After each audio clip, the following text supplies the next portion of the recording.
give back to our motherland, decided to set up our family foundation called Untitled Charitable Foundation. I originally hailed from Karimnagar and studied in JNU Hyderabad 80-84 mechanical engineering batch. In 2007, we returned back to India and spent a couple of months. And in January of 2008, we registered our foundation in Hyderabad and wanted to do something good in the fields of health, education, and also spirituality. I came to know that Dr. Kalam visited Karimnagar in November of 2007 for a youth empowerment training program organized by the local Lead India team at that time. The Lead India initiative was coined by Dr. Kalam in 2001 as a DRDO scientist, and also he was that time working with the government of India as an advisor. Then later he became the president in 2002 to 7.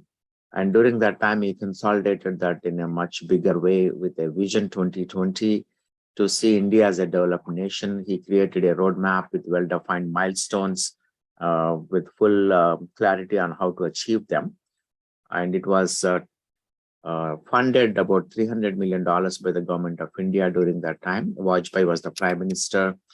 They coined that program as PURA, providing urban amenities in rural areas, which involves 4 pillars: electronic connectivity, health connectivity, education connectivity, and also grid-independent energy connectivity. They felt having these 4 pillars in place, there will be financial connectivity, and the nation will develop holistically and reduce migration of rural population into overcrowded urban cities. That was the theme. But unfortunately, the second term of Dr. Kalam did not materialize because the political equations.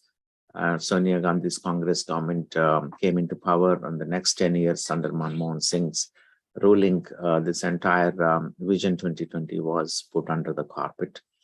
When the new current government, which was elected in 2014, May of Dr. Kalam and Modi, before he took as a prime minister's office, we had a over 90 minutes telephone call with Dr. Kalam to understand what this Vision 2020 was. And Modi ji repurposed some of those initiatives. For example, electronic connectivity, he labeled as Digital India, and Swachh Bharat, Smart Village, Smart Cities, and all those things came out of that. It was very much in association with the Indian government at the time and with Dr. Kalam.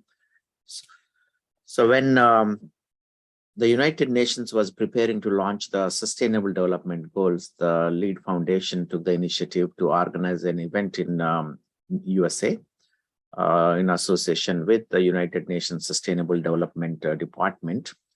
David O'Connor was the architect of the UN SDGs. And Dr. Kalam and myself met to see how we could collaborate with the UN. My meeting was in Delhi with him on December 30, 2014. And he agreed to come to US to be part of that conference with the UN and the Lead Foundation. That was scheduled for his 84th birth anniversary, which is October 15th to 17th. 15th is his birthday. The 17th was a Saturday, so we structured that for October 17, 2015 in New Jersey in a university called Rutgers, which is the largest state university of New Jersey. And I reside in New Jersey. That's how it was prepared. The event was scheduled again on a Saturday, October 17th. Unfortunately, Dr. Kalam left this planet while addressing the IIM Shillong students on July 27th around 6:30 p.m. Unfortunately, we lost him on the stage. But we went ahead and did a Shraddhanjali for him on August 2nd. And we continued to do the UN conference on October 17th as scheduled, which was a very huge success. And we focused on 4 elements there: providing affordable quality healthcare, providing affordable quality education, preserve and protect this planet for future generations, and develop spiritual families to establish peace and harmony in the society. Those are the 4 themes of that conference. And for every theme, we had a keynote speaker and a panel discussion with 4 experts and a moderator. And it's a full day conference, and it was a grand success. And we invited UN Sustainable Development Goals architect David O'Connor as the keynote speaker for that event.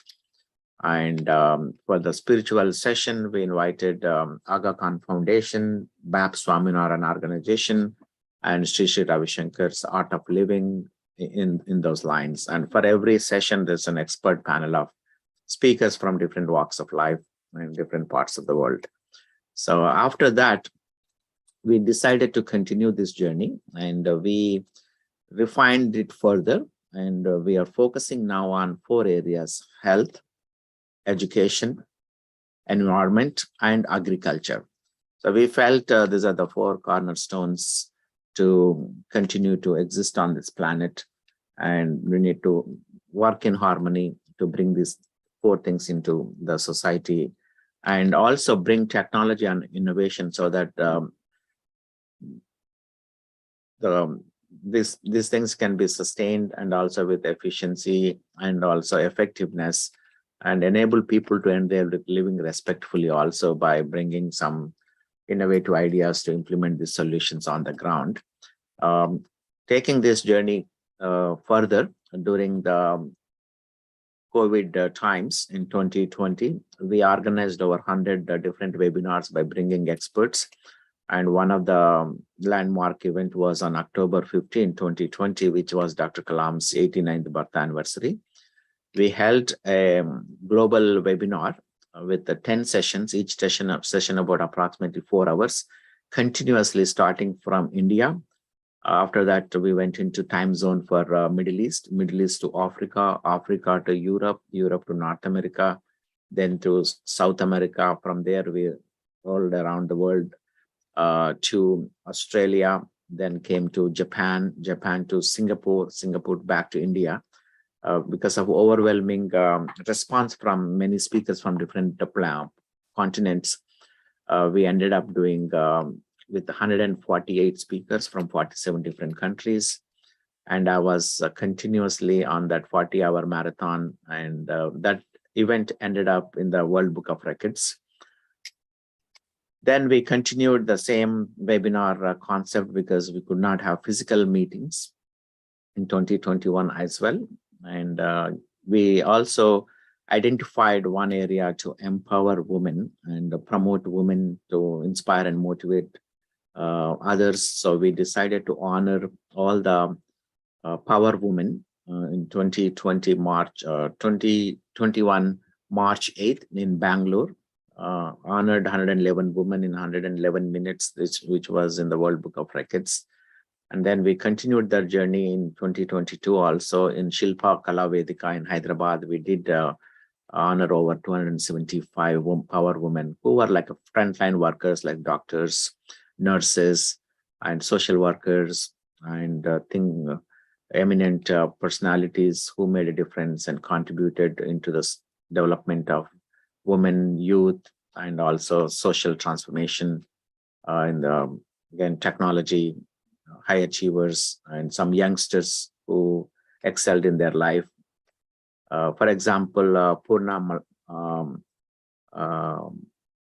Mala, right? A girl who went to climb Mount Everest at the age of 13 years, I think. So we also honored her, and she was one of the speakers, and the youngest badminton players. There's so many people with the different accomplishments in different walks of life. We honored them. And so these are the various programs we do. And the 2 flagship programs we do is one on July 27th, which is Dr. Kalam's Vardhanti. And also October 15, Dr. Kalam's Jayanti. Those are the 2 we celebrate in addition to all other programs we do. This year, we are also planning to do one event on agriculture on December 5th, starting, and 6th, I think, main date in Tirupati in collaboration with IIT Tirupati. So that planning is going very well. And Dr. J.A. Chowdhury, who was the first chairperson for the Software Technology Parks of India, and also he currently launched his own private equity funds to invest in various startups.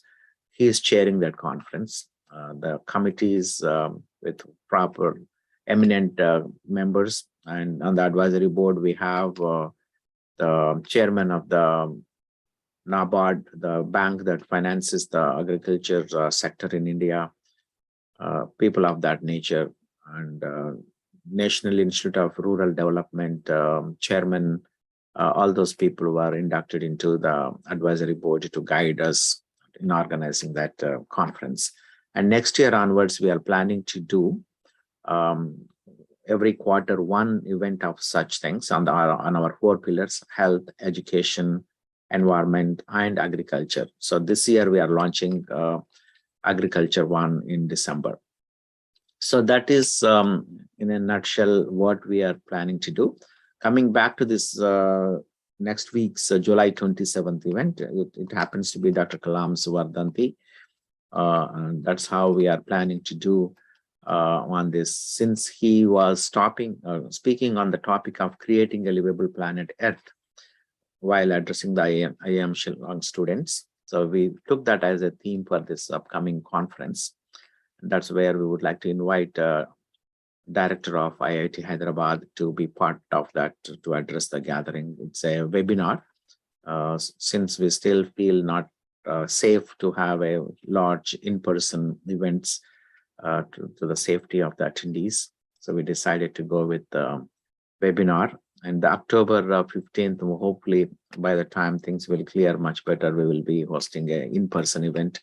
And December agriculture conference, also in-person event in IIT Tirupati. With this, I would pause here. In addition to this, as I mentioned to you, I personally aligned my professional and social work together. So we launched, as I mentioned, the Elysium Ventures, which is a growth equity fund, a $1 billion fund registered. The management company is in Delaware, USA, and the GPLP structure is in Cayman Islands. It's a regulated fund. The initial focus of that fund is to invest in deep technologies like AI, blockchain, and metaverse of that type. Our goal is to use those technologies to address the health, education, energy, and all the way leading to sustainable development and smart cities. We allocated about $350 million to invest into deep technologies. And next will be on health initiatives and education initiatives and smart cities. So we are in the process of this quarter wrapping up the first 350 million goal. And the market is, as you all know, softening a little bit. So we may kind of take a little more longer time to achieve that 1 billion target of raising the capital and start deploying it. But we are on target for the first $350 million initially. And myself, a general partner, I have another partner from Silicon Valley who had a prior experience of deploying about 700 million in the same space, deep tech fund, which is called Sumeru Ventures. So with this, I think probably I may be able to answer some questions, Prasad and Ushaji, if you have anything.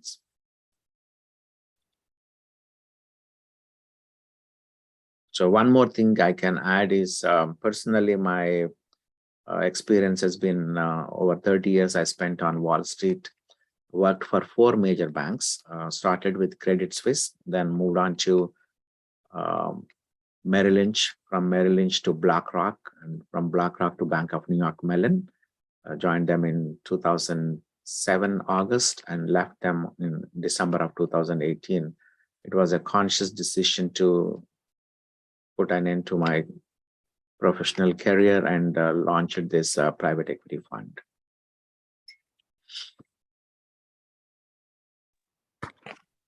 Congratulations, and I really appreciate your efforts in taking Dr. Kalam's vision forward. It is but very a tough task to uh, take it forward for these many years continuously and without any, you know, backstep, I should say. Congratulations on that front. Um, Thank you. so let us know how we can work towards the October 15th event, and we can take more details about soil offline. Sure, sure. And yeah. The soil thing definitely will fit into our December conference. And Mhm. also we could incorporate on October 15th also, Shaji. We can Mhm. definitely. But the July 27th event, what in general, our philosophy is this lead foundation is like a think tank organization to collaborate with synergistic individuals and organizations. And we are not Mhm. looking for a name and fame for sure. Mhm. Our goal is to collaborate and complement each other rather than competing.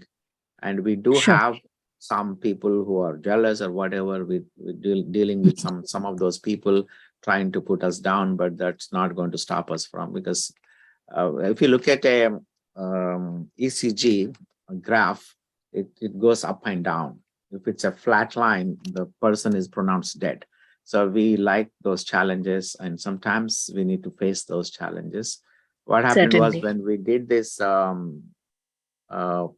Woman event in Shilpakala Vedic, I just want to be honest with you. Some people said, okay, you're a US organization, why you are honoring people in Hyderabad?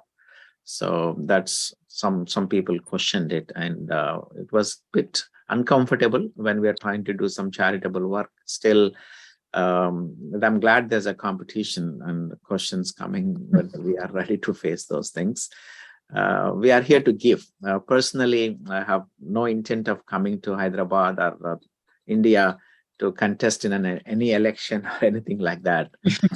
In 2014, I was offered to run for US Congress from Republican Party from New Jersey District 6. And just a day before my campaign was officially supposed to be launched, I made one phone call to Dr. Kalam and explained about the situation. He said, Hariji, how many people you have to represent in your congressional district, which is like a MP equivalent in US. It's called House of Representative. Mhm. I said 6,50,000 people. Do you know there is a need to empower 65 crores of youth in India? Uh, you decide. And then I called off my proposed running for a US Congress overnight. And the next day, I did not attend my launch, and everybody was kind of upset. But I said, this is how I decided to move on with my life. I would like to have a larger impact, and especially the youth, which are going to transform this world and sustain it for future generations. That's how I decide to go. I look at things that can have a long lasting impact, Ushaji. Mhm. And I think you are doing a wonderful job. And recently I was watching Sadhguru's soil movement. People like you can keep this planet sustainable, and we are going to cross the Chinese population in the next couple of years. Until and unless we provide healthy food to our people on this planet, it becomes difficult. We are already killing a lot of insects and living beings on this planet in the name of progress by pushing a lot of pesticides and fertilizers and chemicals into the soil. I think we should stop doing those things. Certainly. Um, Totally agree and resonate with both your thoughts here. One, empowering the youth, which is most important, and they are the future. So that is the most important and very critical thing that we have to take up. And certainly, food is going to be the major critical thing that the world has to answer for. The question that is going to be undoubtedly be raised in more into multiple directions, right? Quality, affordability, and then again, availability for such. So yes, I should again thank you for contributing in that direction and so selflessly. Thank you. And more importantly, we need to produce healthy food, Ushaji. That Right, is right. the need of the hour, because by eating this chemically infested food, there's a lot of side effects, and cancer predominantly is growing. And one side we are feeding wrong stuff, and the other side we're doing a lot of innovation to cure that. So if we address the root cause itself by providing healthy food, that will prevent a lot of things. And imagine the amount of resources we're going to save in terms of hospital beds, or the kind of amount of Yes. money we spend on medicines. That will really make a difference. I think your movement is a need of the hour, preserving the soil and healthy soil that to produce healthy food. Take, for example, in Africa, we have 600 million hectares of arable land. Africa still imports food. And only thing is they don't have the know-how and also the resources to cultivate their lands. They can become self-sustainable as well as start exporting healthy food to the world, because that land is pristine and untouched. Unfortunately, most of the middle belt of Africa is green if you look at in the map. And we are working with some African organizations to see how well we could do that. For example, our fund is now focusing in Africa on the health side to start with. So we deployed about $30 million into African market to improve on 4 areas. One is increasing the number of hospital beds, and for preventive care, setting up diagnostic centers, and also providing dispensaries for pharmaceuticals, right? For example, we call them in medical stores in India, and also providing health insurance. So we are partnering with an entity who is already doing this, and trying to raise another 150 million. This is from our fund side to focus on health. And the next we would like to take up on the agriculture side after the December conference in Africa region. Dr. Hari, small correction here. I'm not from Isha Foundation, but I'm from Soil on the No, education front. I understand. Yeah, I happen to mention the recent world tour of Sadhguruji, because he's also working on soil related stuff. So I know there's so many people working, including him and you, and right. We all have to come together, because the need is so much. One individual or one organization cannot fulfill. It's not sufficient for the Not billion. sufficient. Yeah. And the goal is to collaborate, because we are all part of the bigger puzzle, and each piece is a significant piece. If it doesn't fit with the alignment, if it's not aligned properly, it doesn't make a difference, right? The puzzle has to be solved. And every I think we are at a point where each of us has to contribute as an individual also, more so at this growing pace of problems. But I think that is most important, and that's where the awareness and social reforms that are taking place are most important at this point. Definitely, fully agree with you. Yes. Prasadji, any would like to hear more from you, sir? Yeah. It's really inspiring to hear you, Dr. Hari, and I really share your concern and the approach you have taken, and even from your own personal aspirations and all the other commitments you had. In spite of that, you have taken such a noble cause. So I really appreciate and I hope to contribute in whatever way in which it is possible. It's a really commendable job. So I congratulate you on that, and definitely we look forward to see in what best way we can support similar. See here, since we are an educational institution and it's all funded by Government of India, and even our director had taken several initiatives in all these directions. So we have something called Department of Climate Change, and which is specifically looking at some of the climate change issues. And there's a separate department. It's not a department. It's called Center for Rural Development, which is trying to look at how do we enhance the infrastructure, the educational and other infrastructure issues in villages, at least by adopting some of the villages nearby IIT, and then we are working on that. So I am really aligned with some of the ideas which you are trying to propagate through your organization. But yeah, I think I have some queries regarding how do you want this to go forward with this October 15th event, and if there are any specific things which I can take it forward to our director, and then start going forward with this initiative. So yeah. Yeah, I will share quickly a few slides Okay. just to give you a concrete idea. So we started this thing called Life Lead Impact Fund for empowering sustainability, and I made this presentation in one of the conferences recently. I just want to drive through this. Again, we are inspired by Dr. Kalam, and his famous slogan was, if you want to shine like a sun, first burn like a sun. I took that, and this is again the 17 Sustainable Development Goals. UN started in October 24, 1945, after World War II. In 2020, they celebrated 75 years. In 2007, they launched the 8 Millennium Development Goals, could not achieve them. 2016 again started, including some of those 8 plus additional ones, and 17 of those Sustainable Development Goals could not achieve them, because it required about $5 to $7 trillion from member nations.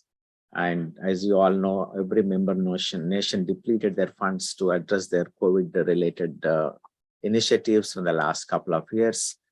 Again, in spite of all the efforts over the last 75 years, we still have about 1.3 billion people live in multidimensional poverty, or 1.6 billion people live in fragile healthcare settings, over 100 million youth still worldwide lack basic literacy skills, over 2 billion people suffer with water stress, 2 in every 5 people lack basic sanitation. And as you know, the recent floods that what we are witnessing in our Telugu states because of the global warming, definitely attributed to it. And it was supposed to be carbon neutral by 2030, 2050, but recent Glasgow conference, they're talking about increasing that to 2070, and nobody's committing to 2070 also. Because of this climate change, temperature increases, sea levels are rising about 8 inches since 1880, and it is projected to rise 1 to 4 feet by 2100. And you can feel this year, I think the Telangana Chief Minister announced an emergency that everybody should be on alert on the people living around the Godavari river banks, right? So there's so many things, and the corruption and various other things, political briberies, and are plaguing the world. But at the same time, the technology is emerging. So you have AI and the blockchain, genetic testing, 5G, AR, VR, cyber security, autonomous vehicles, smart cities. Then in a different direction, they're all progressing. And on the other side, there are people becoming rich and richer, and the poor becoming poorer. So there's a wide gap between these things with the nature, technology, people, poverty, right? And the diseases. So we decided to launch this fund, Lead Impact Fund, with an ambitious goal pre-COVID, $5 billion, $1 billion in equity, $4 billion in debt, and with a focus on health, education, environment, and agriculture, as I mentioned. So this is where the October 15th, as well as the December conference is going to focus on. So we collected, we did a lot of research and collected a lot of information on this. Agriculture, environment, health, education are the cornerstones of human well-being and progress.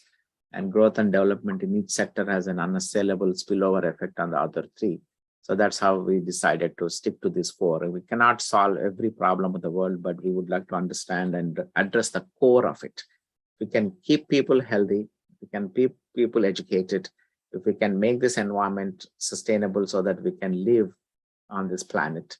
And then the bottom line is we need to keep the healthy food to the people to keep them healthy. This is like a circle of life. And we wanted to focus on this. So this is our vision until 2030 for the next 10 years. That's what we started last year. And to reduce infant mortality rate, especially in poor nations, affordable diagnosis and treatment, we went to healthcare and access nutrition. This healthcare side, we already started working in Africa right now, and probably will come to India also, but I just wanted to mention, we have found a partner who could invest some money into Africa.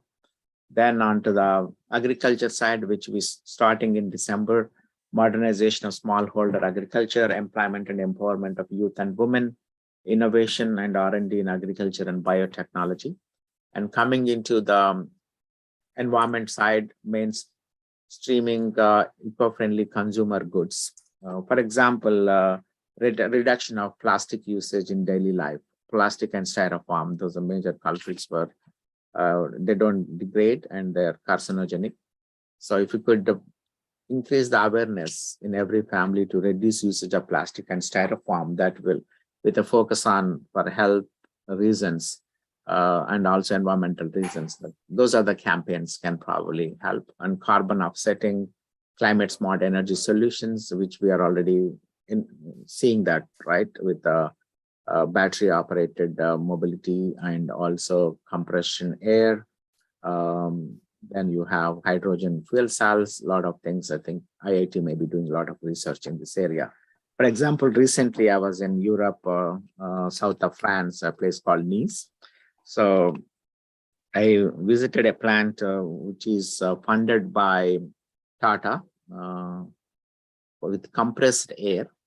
They convert the internal combustion engine. On top of it, they have an extra fitting to use, instead of fuel, they use compressed hot air to run the vehicle. And exhaust is a cold air with a minus 20 degrees centigrades. So in the next couple of years, those vehicles will be traveling in Indian roads. That's on the climate side. And then on the education side, we would like to have accessible and affordable education, skill development and capacity building, and also higher employability index for underprivileged. These are the areas that we decided to focus. And we collected a lot of data in this. I'm not going to bore you with it. And I would request Dr. Ram to share this presentation with you all. And the same thing in the agriculture side, what impact we're going to bring. Environment side, what impact and what's the need. Same thing, education, health. So this is what we are focusing on, Dr. Prasad. Very structured and methodical, and a lot of research went into this. Again, it's not going to be possible with one entity or one individual. It has to be a collaborative effort with education institutions, social organizations, policymakers, government entities, and citizens' involvement and local governments. Again, it's a collaborative effort, and we are heading in a humble way in that direction.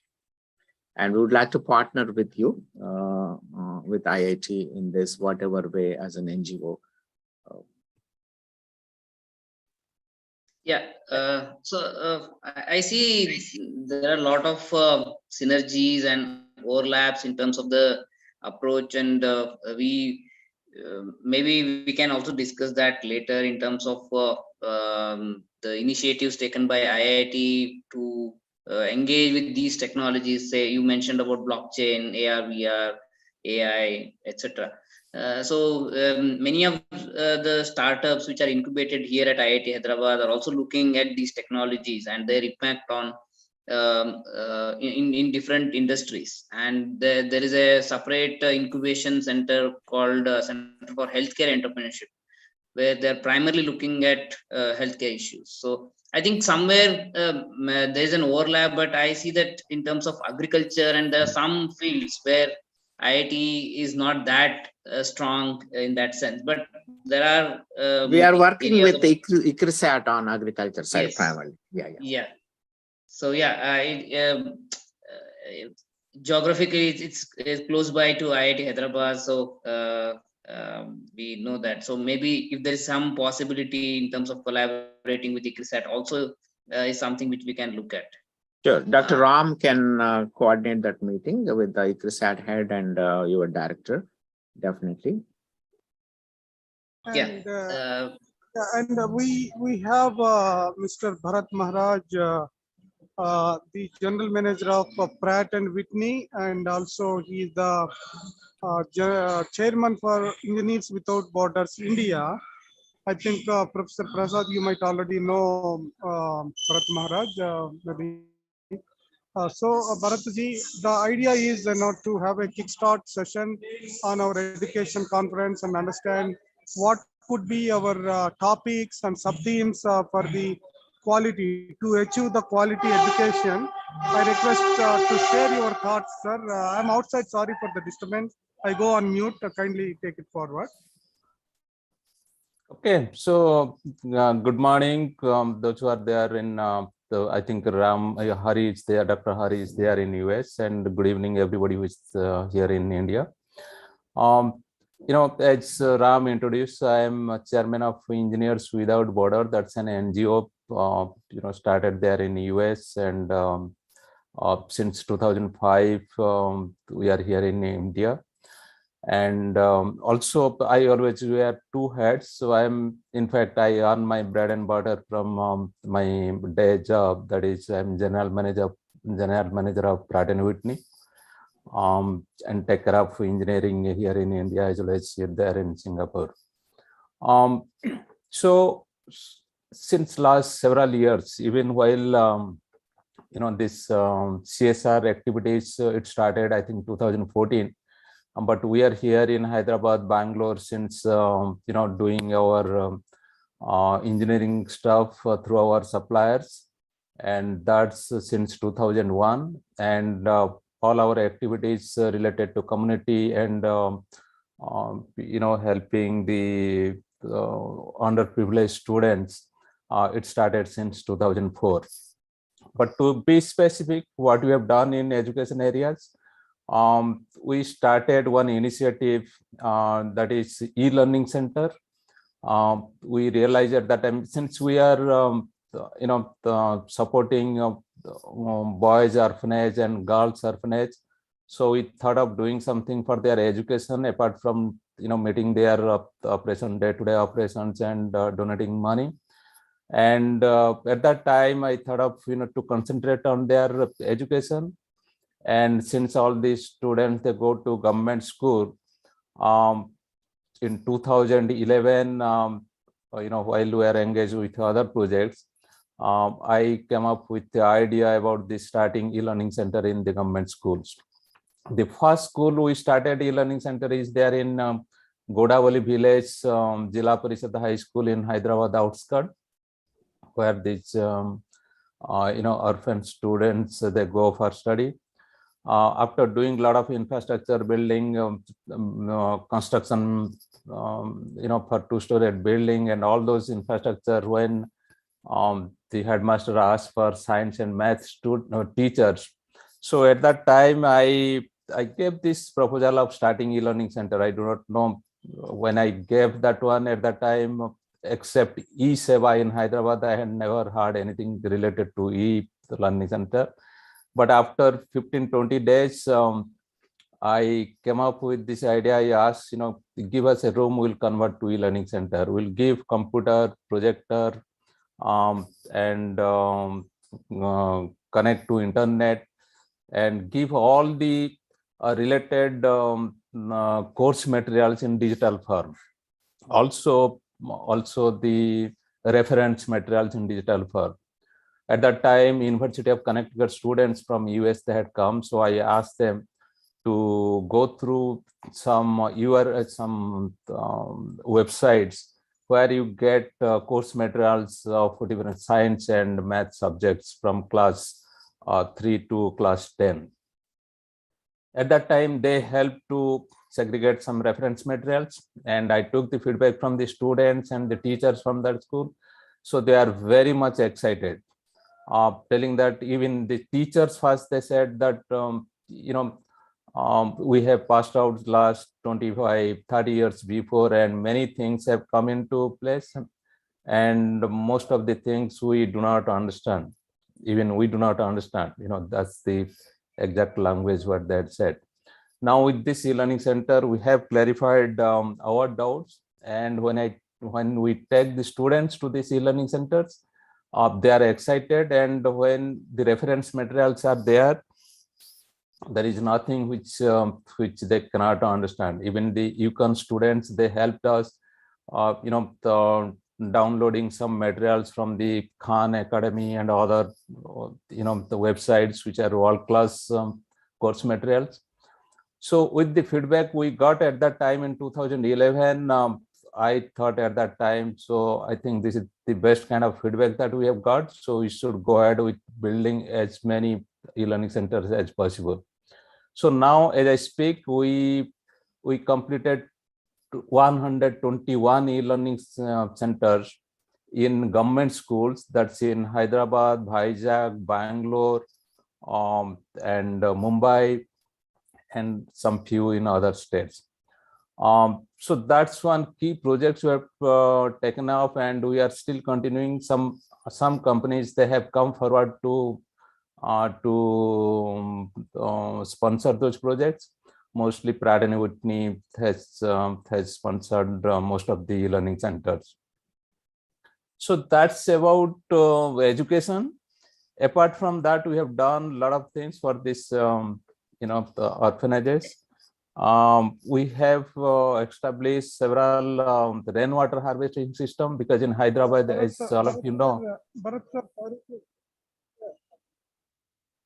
Bharat sir, sorry to interrupt you, sir. We have scheduled another meeting at 7:30. We already got overrun by our 6:30 p.m. event, that session. Okay. Let us continue discussing on the education. I request all the team who joined the 6:30 p.m. meeting today, let us think about what should be the sub-theme topics for the October 15th event at IIT Hyderabad, in-person event, and also we can make it hybrid one. So that is my kind request to all the people who joined here. And this 7:30 p.m. what we scheduled today is creating a livable planet Earth, some kind of a trial session we wanted to have. So you can just stay in and continue, our presence here if you have few minutes of time. But we can now move over to the speakers who are already joined: Kusum, Jannat, Ganges Reddy, Grace, and few other people also joined for this trial session today. Ganges, do you want us to wait for a few more minutes, or we can right away we can continue the trial session? I think we may have to wait for some time, because I haven't seen the team joining. It's just hardly we are two of us. So if you have any discussion pending, yeah, let's Bharatji continue to wrap up his conversation, and I would like to request Prasad, Dr. Prasad, to arrange one Zoom call, a brief Zoom call with the director to see how we can plan and work together for the October 15th educational event. And also we would like to, sir, offer the opportunity to work on a metaverse lab with IIT Hyderabad, which we recently did with IE University in Madrid, Spain, through our Elysium Fund. My partner is a global ambassador for the University of UC Berkeley, University of California, Berkeley. And I'm a global ambassador and chair for the Alumni Association of JNTU Hyderabad. We are looking into working with the education institutions in general to promote this deep technology and see how we could fund some of those incubation and startups also through our fund. So we can have a separate call, sir, with your director to see how we could collaborate on that. Yeah, sure. I'll definitely coordinate that with Dr. Ram and others, and then we'll take it up. Sure, sir. But I had one small query. Oh, sorry. I think. Please go ahead, sir. Yeah. Yeah. See, you mentioned that this October 15th event, you're planning to have it on a in person, or is it online? It is a blended thing what we are planning. If Yeah. the COVID is not conducive to have in person, we will go with Zoom, right? Sure. If it is Yeah. physically possible, we would like to have in person and blended. Yeah. Yeah, I think Some global definitely. speakers can join from with different parts on a Zoom if they Yeah. cannot fly in because of the COVID. If otherwise, we'll go Zoom, sir. Yeah. Yeah, I think nowadays this hybrid model is catching up. That's better in person as well as online. Yes, sir. Yes, sir. Yeah. Safety is the focus, sir. That's Yeah. right. Yeah. Yes. Also, nice to hear from Dr. Bharat regarding the initiatives. There are similar initiatives which we are taking, especially with respect to the education, and also we have launched a special course called Samagra Gram Seva, where students from the institute will actually go to these villages and see. One of the common things which they have been doing is to teach in government schools.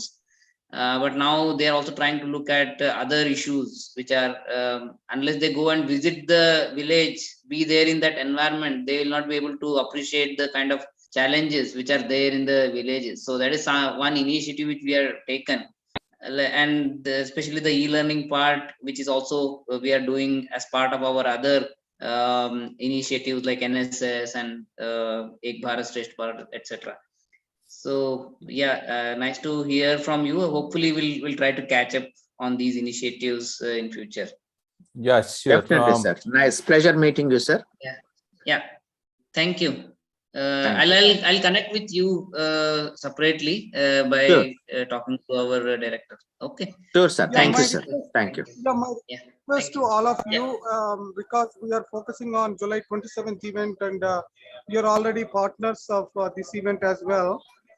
Requesting Bharatji and Professor Prasad and Kusum and everyone. Kusum is already there, and let us promote this event. It is the last speech of Dr. Kalamji. While speaking at IIM Shillong, he died on the same day. And the topic is creating a livable planet Earth. I shared all these details along with you all. Probably, this is 2 more days. We have the event of attention and share across your network.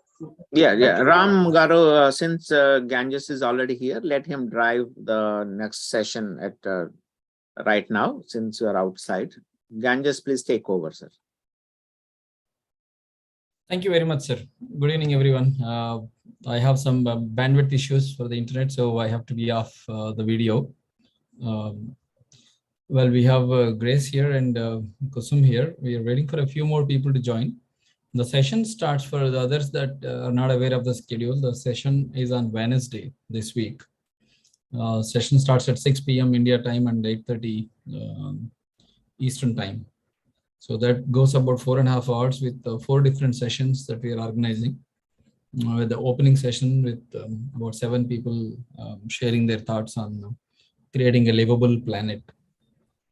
The goal has been to bring people together that can make an impact in the real world by bringing some solutions and direction, also spreading the awareness in sustaining the planet Earth in our own way.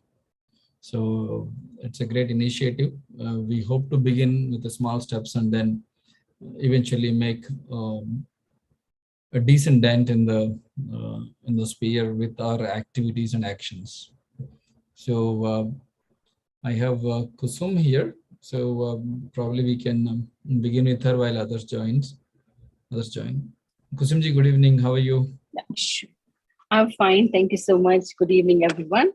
All right. So I have 5 minutes and I have jotted down some of the things, and your feedback on this will be more appreciated. Kindly let me know about it. Okay. Sure, please. Yeah, it's an evening event. So I think evening and morning, I will go with good morning and good evening, everyone. It's my pleasure and honor to be here with you all and share some of my thoughts. I am a sustainable multiplier, and this is this forum is such a wonderful way to reach out to as many and multiply the awareness that we all need to do our best and everything that we can to make this planet a more livable planet. The thought that comes to mind: why is everyone not engaged in this mission to save our home, our planet? That comes to our mind. There are few defenses that come in our way. First is that we are all conditioned to think of what's in our view as the immediate view. We just think of the things that are right in our purview, say our jobs, our kids, and our families, and our immediate environment. Not climate change. Climate change is something that's happening in decades, that's happening far away in the future. That's not happening to me and to my people around me today. And I'm also climate change is something that, like, we think, so we do not do something about it. We think of this is happening to the polar bears, this is something that's happening, the ice is melting and the bees are dying. So we do not really think more about it and we leave it at that. And then we have been reading doomsday narrative for years. We've been exposed to it for so many years that has created a sense of helplessness, and that has created a self of utter numbness in us. And then we think about, and the feeling of despair that there's nothing that we can do, one person can do about it. Climate change has always been there, and the climate change is always going to be there. So what can we do about it? What can I do about it? And then we also have all of us, we drive, many of us eat meat, and we fly, we waste food, we waste water. And when we talk about climate change, we start having this dissonance within us, because we feel guilty that while we're talking about climate change, we're also doing the things that are using fossil fuel. And then we start justifying it. We start justifying that, oh, I am doing better than my neighbor. My neighbors waste so much, or my neighbors drive a lot, or my neighbor, I compost my food waste, and I segregate my waste, etc. So we start doing the justification to hide our guilt, and then and then after giving the justification, we get into denial. We keep silent, or we share within the groups that we know are conducive to our thought process, and we remain quiet about it. And when we remain quiet about it, we cannot be fully engaged. So how do we flip that? How do we change that? First of all, we need to understand that everyone can make the difference. Everyone has the potential of making the change. We have to bring it, rather than distance. We need to bring the issues of climate change to individually to much nearer to us today. We have to also talk. We are feeling the brunt of it. We are feeling the pinch of it. If we are not already paying for water, we will be paying higher. So if we talk about that the price of water is going to be higher, water is not going to be affordable by all, food is not going to be affordable by all, the prices of food has gone skyrocketing. Our children can no longer play. If we talk about how the schools have started giving the off during the summers, the schools get off by about 12 o'clock in the afternoon, before the sun goes higher in the sky. In future, our children will not also be able to go out and play in the field at all, because of the UV exposure, because of the illnesses, and also the heat exposure as such. Right now, also the whole Western world is reeling under heat wave. We in the East have just gotten over a very, very hot summer. Now, when we are talking about, we are bringing this closer to each individual, when we feel that we can also say, what is it that each one of us can contribute, each one of us can do.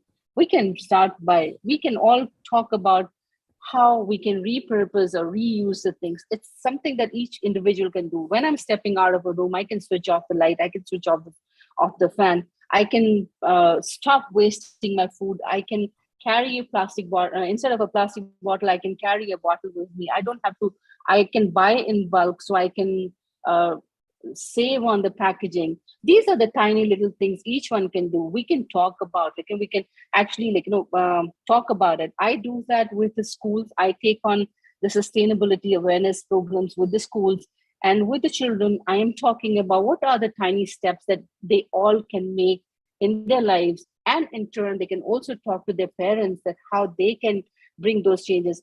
Children have the power to influence their parents. And when children learn the positive things, the parents, they may not be aware, while they may know it, but they may not be doing the things that are conducive to the environment. When children point those things out, parents do feel and they remember and they make the change. Tiny little dent here and there becomes a butterfly effect. And that is what we need to go with every day. One change that will become the butterfly effect that we are looking for towards the climate change. I have I will end this with a small story which is very close to my heart, so much so that it prompted me to name my company as Hummingbird. Now, there was this fire in a jungle, in a forest, and everything was in chaos. All the big animals, they ran on the outskirts of the forest, helpless, watching their home burn into the fire, the forest burning down in fire, and were not able to do anything except watching.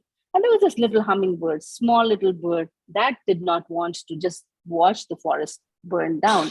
And what this hummingbird did was it just went to the river, collected a little bit of water in its beak, and went to the forest to douse the forest out. Now, again, it went to the river, brought the water, and doused the fire. Kept on doing that. All the animals, big ones, they started laughing and said, Hummingbird, your efforts are useless. What are you doing? You're such a tiny one. And then the hummingbird replied that I am small. I may be insignificant bird, but the thing is, I will not sit down and watch my house burn down in forest. I will not let my planet Earth burn down just in this fire. I am going to do something about it.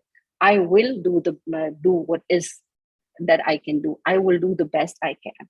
And since then, I have been saying, I will be the hummingbird. Thank you, everyone. Thank you very much. That's all I have. And I will polish it further, and I will rehearse it more, and I will add a few more points, and I'm open to the feedback from you. Thank you. Okay, we'll catch up again, right? Sure. Yeah, please join call. Yeah, sure. Thank you. Okay. Sorry, Raviteja has called. He's not so well, so he just called to say that he's going to join later. Thank you, Kusumji. Thank you. I think your story probably can go first, because that's the inspiration that people want to. A lot of us feel climate change is over and above us. It's a big thing. Somebody else has to do something. So the story narrative is pretty good, and it suits the conference and the real life. That probably you can begin with the story itself. That will help. Okay. I think this is getting streamlined. I think, are we live on YouTube? Okay. All right. I'll give you the feedback later then. Sure. Okay. So we have We not. are live streaming, sir. Okay. All right. I think Raviteja is going to join a little later. He's on some antibiotics, so he said he needs a bit more time.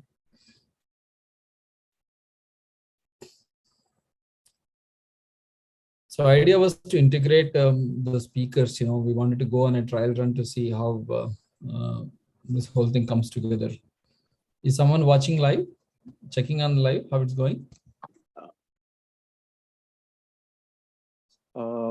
Sushila, can you go on YouTube and check also?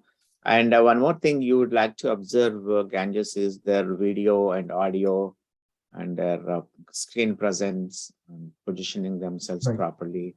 Because these videos will be watched a lot of people after the event also. We want to make sure that quality is maintained. That's one quick feedback I would provide. Absolutely. Thank you. So And in case since anybody is sharing the screen on that day, I don't know whether it is needed, but make sure that they have access to screen share instead of trying on the fly. Whoever says, I would like to share some slides, test them out before going live, just to make sure they have the access to screen share. Those are the things like waste time. And since we are going live, it doesn't look nice. Okay. Let's say somebody has a technical difficulty, just pass instead of trying to fix on the fly, go to the next speaker and then come back to them when they are ready with all those issues addressed. Sure, sir. I think the best would be we will collect the whatever presentations they have. We will have them with the admin, so they will be shared live. That will be easier. Absolutely. Yes. Makes sense. That will be, yes. So Bharatji, you were saying something. Yeah. So what I was saying, I was in the previous session on education. So I thought, that's one part what we are doing. And the subsequent things probably I can say, because now this topic also is relevant to us, what we are doing in Engineers Without Border India. This session probably I will just say to give for 1 minute introduction of myself. I am Engineers Without Border chairman, as well as general manager of Pratt & Whitney. That's aero engine manufacturing company. I will not say the many things about Pratt & Whitney because everybody knows. But one thing I will say that we have the new engine what we have developed. It is when we are burning less fuel and 50% less noise. So that's one way of saving, the helping environment. But I will talk about something about the Engineers Without Border, what we have done so far. Apart from the education, what I mentioned in previous session. Very recently, we developed, there is one residential girls' school. So we had the established rainwater harvesting system, because in Hyderabad, as you know, it's the water scarcity city. And then later on, I realized that apart from this rainwater harvesting system, probably we need to do something else for solving their water problem. It's a residential school of 220 students, girls, they live there. We have done solar power plant over there, 10 kilowatt hours solar power plant, e-learning center, girls who code clubs. Then very recently, this in the month of May end, we completed one project that's grey water filtration unit. Because we realize that if we can help them to reuse water, that will be of great help. So with the help of Penn State University students, our Hyderabad Mufakamja College students, and two professors from Mufakamja College, Professor Israt Mirjana and Dr. Kamar. So, and also the engineers from the Scient, they joined together and they have already established, and it's running up and running, the grey water filtration. That water, which is I think everybody knows, grey water is the water which is apart from the used water, which is excluding toilet water. Toilet water is called black water, but other than that, it's called grey water. But depending upon the requirement, so we thought only the hand wash water will take and will filter and use that water for the gardening, kitchen gardening. So that unit is up and running. So I thought probably I can give in this session that rainwater harvesting system program, as well as grey water filtration. And very recently, because this June 5th was World Environment Day, so we carried out one awareness program among the students, school students. We carried out how to manage waste, and then renewable energy, and how to avoid plastic use. So that kind of competition we carried out, and we also distributed the prizes to the students who excelled in that. Several students they joined, and we thought probably when you give some awareness to the students, and when they grow up, they know at least to take care of our planet. I told them, if you are using your cycle or phone or anything, if something goes wrong, then you can replace that one or you can repair, but we have only one planet to stay, so we can't afford to destroy this planet. So I think the message has gone very well among the students. So that's what I thought probably in this session. Even though I was in the previous session, I thought I should also tell here. Thank you. Wonderful, sir. Thanks for sharing the good work being done. I think every work that is done in one part of the world certainly inspires others to follow and implement elsewhere. We also would need access to tools and technologies that can make lives easier and implementable.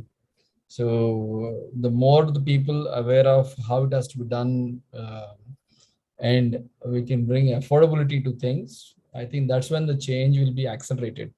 So the goal of this conference also is to promote innovations and support them in every possible that these innovations can actually start at a rapid pace.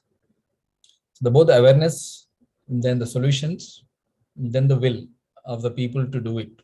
So at some point of time, all these forums must be able to contribute to certain level of sensible policy making that can start to impact at a very broader level.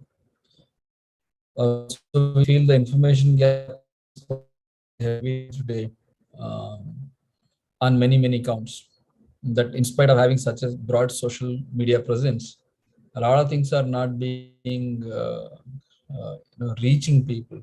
So one of the key objectives of our seminar is conference is also to bring that connectivity awareness and take the information far and wide to targeted audience or participants.